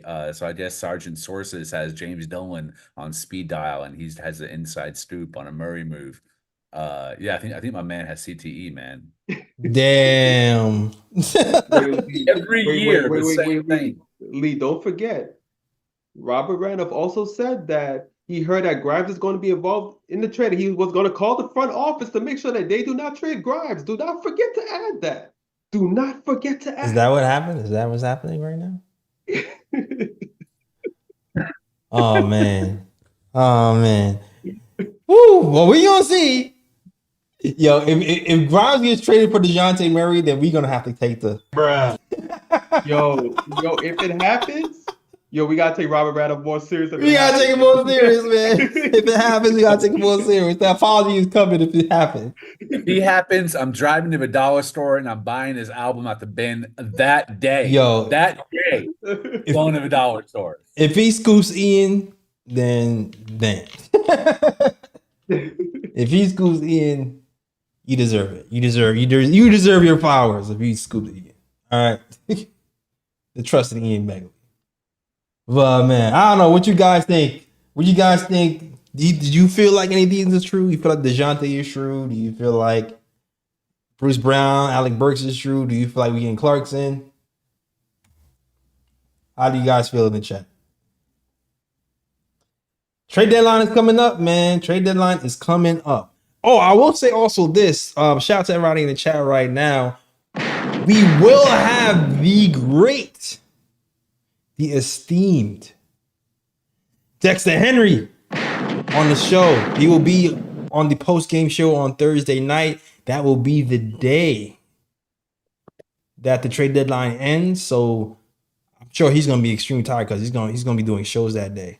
And then he's gonna come over here with us and talk to us about the trade deadline. So I want you guys to be prepared for Dexter Henry. We always have great conversations and great episodes whenever he's here. So shout out to Dexter Henry, man, running the real ones. If you have not listened, I want y'all to go to SNY and go and watch Dexter Henry's show on trade deadline day. I know he's going to be having a show that day, so definitely tune into that. All right, and support our guy Dexter Henry because he put us on. He got us all on. He had us all on the show on SNY. So definitely go check that out. All right. Yep. All right. Cool. Now it's time. It's time for the part of the show that some people love. A lot of people love. Bruh picks. Bruh picks are usually the worst plays of the game. Sometimes it doesn't have to be worst play of this Knicks game. It could be any basketball game. Also, bruh picks can be something bad, something terrible, something stupid, something dumb that happened that you want to point out. And we'll point out. And so now it is time for the bruh pick segment of the show. All right. Ryan wants to go. Like Ryan is smiling already before he even says anything.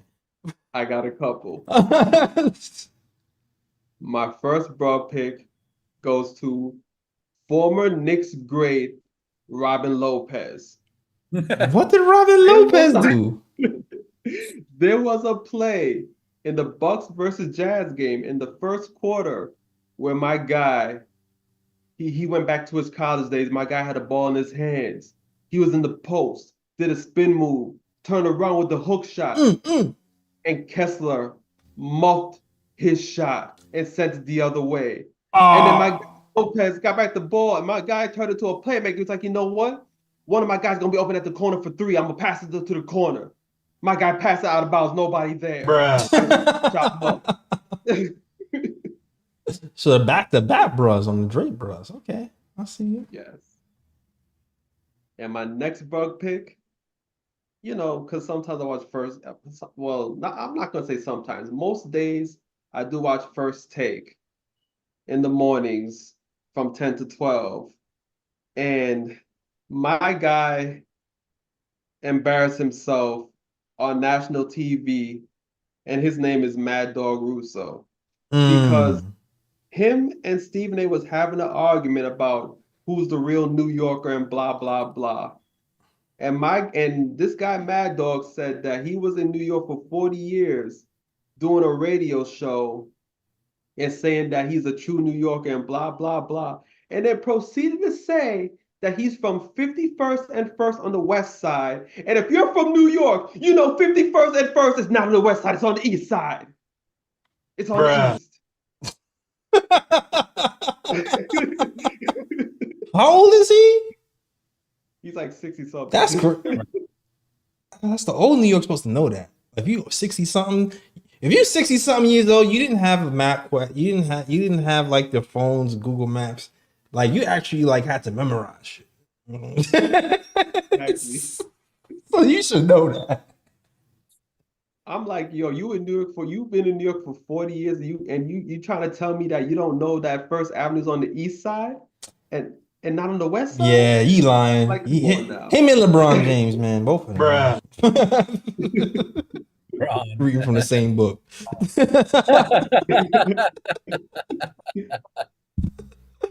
Oh man. All right. That's it. That's it. Yeah, I those know. two draw picks right there. Okay. Two strong ones. I like it. I got a bruh pick and I got a ooh pick. My bruh pick, one word, Drake. And my ooh pick, I'll let y'all Google.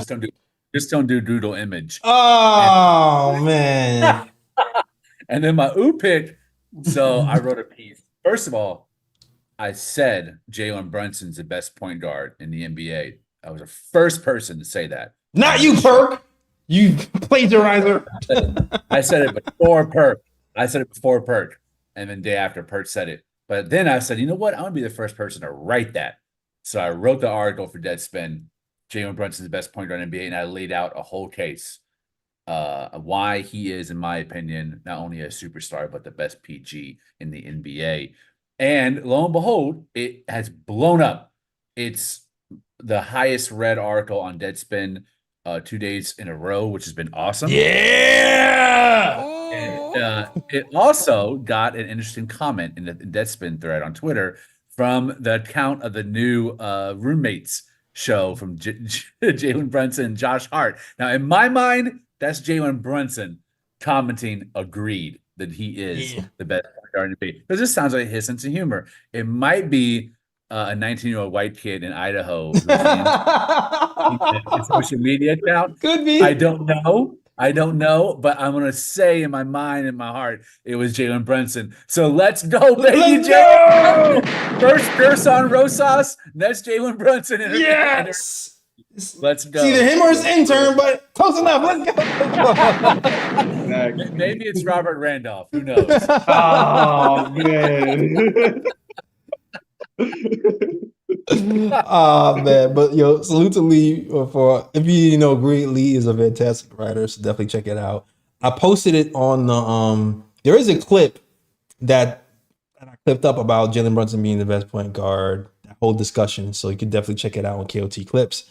And if you go there, you'll see the article pinned at the top if you want to actually read it. Or I could probably pin it here actually. Bet, appreciate that. Can I pin it here? Yo, if I can find it to my Twitter, that'd be great.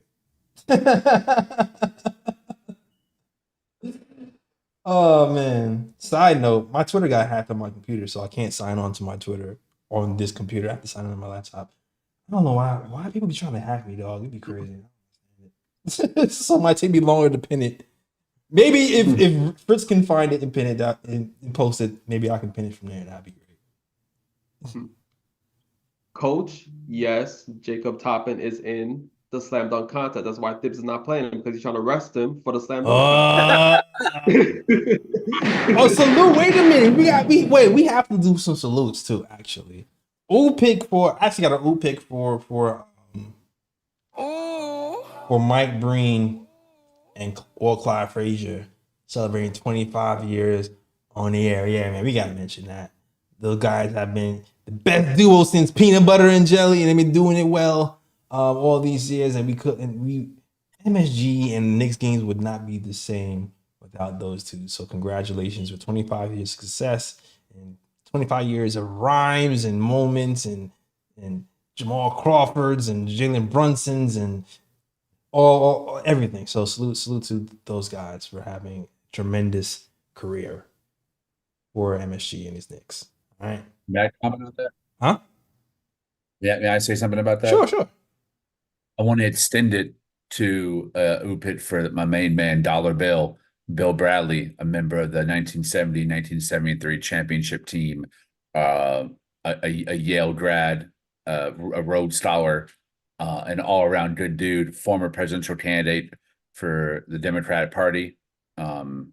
about 30 years ago, and he was interviewed today by Clyde and Breen, and he said something really beautiful. He was commenting on the division that exists in the United States, the partisan divisionship, which I think has ruined this country, both on the left and the right, where we can't even have civil discourse with each other and talk about ideas. We have to be so attached to our party, and we can't let the other side win. Is a really deranged and ridiculous way of thinking, and I see it.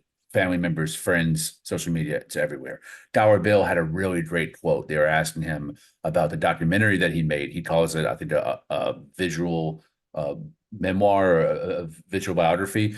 And he said the reason he did it is he wanted to tell his story, and hopefully people start seeing him not just as a politician or a basketball player, but a human being. And a lot of that meant that he had to get very vulnerable and go in some places, talk about some things that'd be very difficult. But one of the gems that he dropped before the interview ended, they asked him, "Hey, how do you what do you hope that the documentary does in terms of bringing the nation together?" And he said that he hopes that Americans learn not to look down on people that you don't understand. And that was a really poignant, profound statement, because I think the right does that with people who are on the left who identify as socialist or trans or progressive, whatever it may be. And the left doesn't, the right with people who identify with being MAGA or conservative or evangelical. People like to demean each other. I think there's a really beautiful moment on Bradley to realize, just because you don't understand it and it's different doesn't mean that it's wrong and you should let down it. So I just wanted to give Bill Bradley his flowers for dropping that gem that was much needed in today's divisive times. Good point. Well said. Very well said. You're right. Princeton, not Yale. Thank you, Les Bonner. You're right. All right. Well said. Very well said. All right. Also want to give a shout out to Jalen Brunson, because he's going to be in the 3-point shooting contest in the All-Star game. So shout out to Jalen Brunson. Yeah, take that home, buddy. Take that home. Show them who's boss, man. I want you to take out all the Steph Currys and the Dames and everybody. Halliburton. Take them all out. I'm ready. I'm ready to see that. Yes, sir. All right. That's the show. Thank you guys for watching. Yeah, so Lee, let them know it's book club time, Lee. Let them know where they can find you, Lee.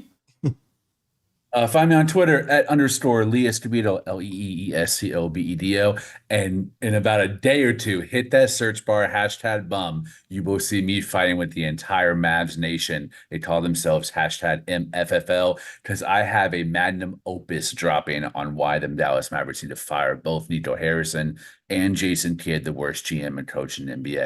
And it's full of flamethrowers. I am not a casual. I know that team. I watch every game, and I have for about 23 years, and I have all the receipts. So I'm about to burn the AAC down and the Mavs organization with it. Book club time, non-political. I've been really in the comments lately. I've been really getting back into the Batman series, and this book, Arkham Asylum, has almost no action, no fights. There's no Joker, Batman face off, no Bane, no Riddler battles. It's all psychological. And he has these very long diatribes with each of the characters while he's touring Arkham. And they have his basically battle of the minds. And it's a really brilliant book written by Grant Morrison. And most importantly, Dave McKean, who is an artist for Sandman. If you like Neil Gaiman's Sandman series, beautiful artwork. JLS, I think, as a graphic designer, you'd really appreciate it. If you look at those old late 80s, early 90s Sandman books, Dave McKean was the illustrator for those, and they're really surrealist, gorgeous and lush. Lots of great uses of grays, silvers, blacks, whites. He stays very monochromatic. And this book right here, even though it has no battle scenes, one of the best written comics I've read in a while. Shout out Batman. Shout out Grant. Shout out Dave. All right. Lead with the book recommendations. Hey man, sometimes the psychological warfare is even better. Sometimes the story is like, shoot, people like Kill Bill. I like Kill Bill too. It's not that much fighting Kill Bill too. I just like the facts. I just like the psychological stuff and the storytelling. But sometimes it's not all about the action, but sometimes well-placed action is fun. All right. Agreed. So salute. All right, Ryan G, let them know where they can find you, sir. You can find me on Twitter at Ryan GKOT. You can also find me on Instagram at Sir G is chilling. Sir G is chilling. That's SIR. G is CHILLIN. And you know what? My fault, chat. I forgot to add one more broad pick. Boo. after the Knicks Lakers game, my guy was talking to while his interview he had on the Knicks towel, trying to send messages to the front office of the Lakers saying that time is ticking, you need to make a move and blah blah blah with his passive aggressive threats and things of that nature. Yo, LeBron James, stop using the Knicks for your own personal gain. Stop it. Bruh. Stop. Was Torian Prince trying to come to the Knicks too? Because he had on Knicks style. Was he trying to come to the We need a 3-and-D guy here who can't shoot three? I don't know.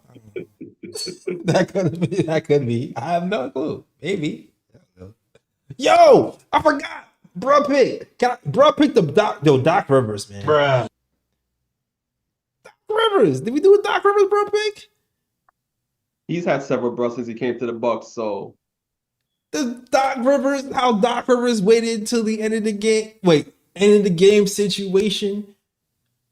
They had Damian Lillard passing the ball in to Giannis Antetokounmpo, who is a 60% foul shooter, with the game on the line and the Bucks down. And of course, you know what they did? As soon as the ball went into Giannis Antetokounmpo, they fouled him, and the Bucks ended up losing the game. Bruh. Doc Rivers about to get fired on his day off already. I'm telling you, man. He's about to get fired. He's about to get fired next week, man. Yo, and to make it worse, they're losing to the Suns right now too. It seems like the Suns about to hand him another L tonight. Oh, has he won yet? Well, I think one game, and he's lost the rest. So That's true. Here's why the Bucks was fool's gold in the first place. They were second in the East, and they had like the easiest schedule in the NBA. So from now on, it's going to be straight up uppercuts, overhand right type of schedule for these Bucks.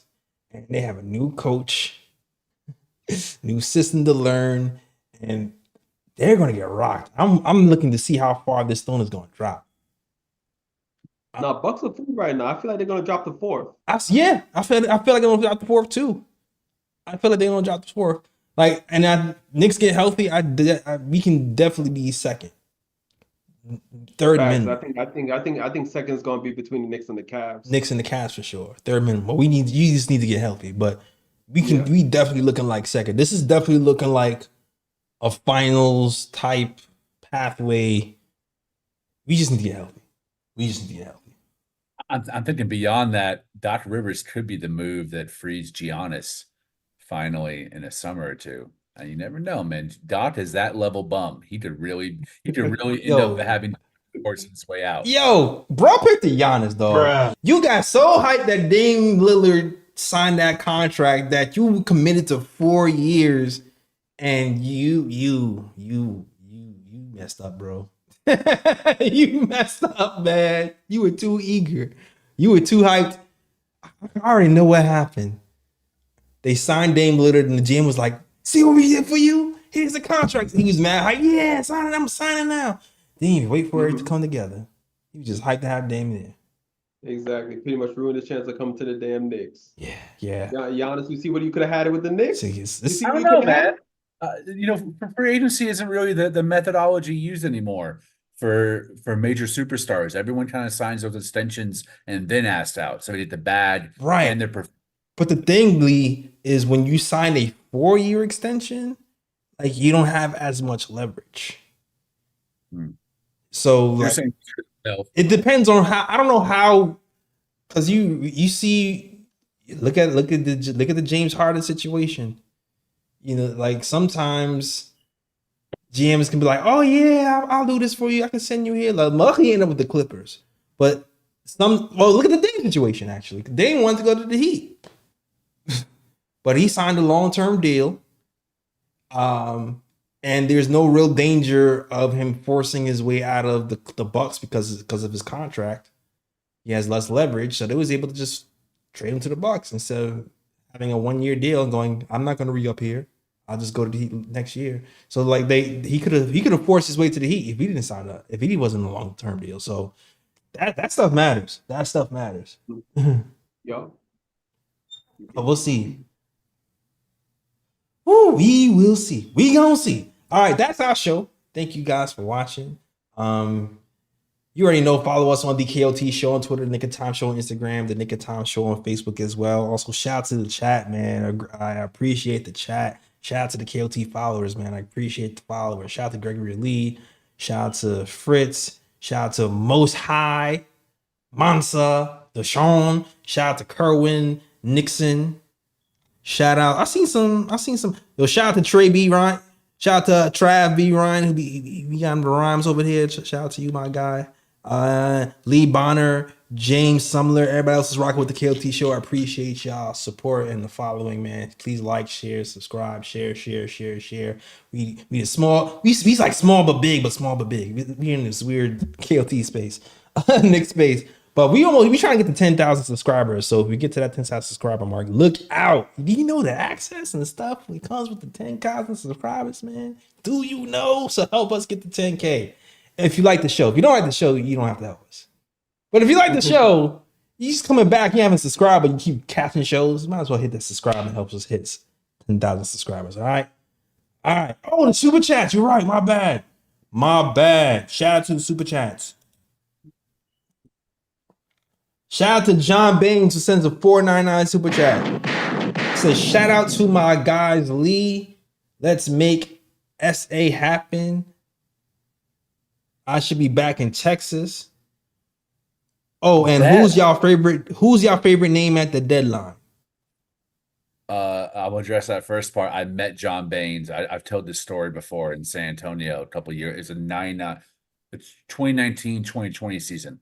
We went to the very first game and we met a bunch of players, including Kevin Knox, Clyde Frazier. And he's been my buddy ever since, and now he's a mod in the chat. So he has seen my whole rise as a sports writer and now a part of a TOT team. I will see you in San Antonio. Pops and I are buying tickets soon. I'll get in touch with you. Top name at the deadline, Malcolm Brogdon. Same, Malcolm Brogdon. Yeah, same here as well. Even though it's looking like Bruce Brown, I like All right. Also, $1.99 super chat from Keith Watkins. Salute to you. All right. Gregory Lee says, when is Ebony coming back? Ebony's coming back when she's here, man. When she's here, she's here. Trust me, we love Ebony when she's here. But she'll be back. They always come back. All right, she'll be back. All right, that is the show. Thank you guys for watching, and as always, shout out the Worldwide West. Everywhere we go, we leave a worldwide mess. It's a mess out here in these Knicks YouTube and Twitter streets. That's the show. Trade deadline is coming. Watch out for Dexter on Thursday. All right, he'll be here. We out of here. Peace. New York, big city of dreams. New York, big city of dreams.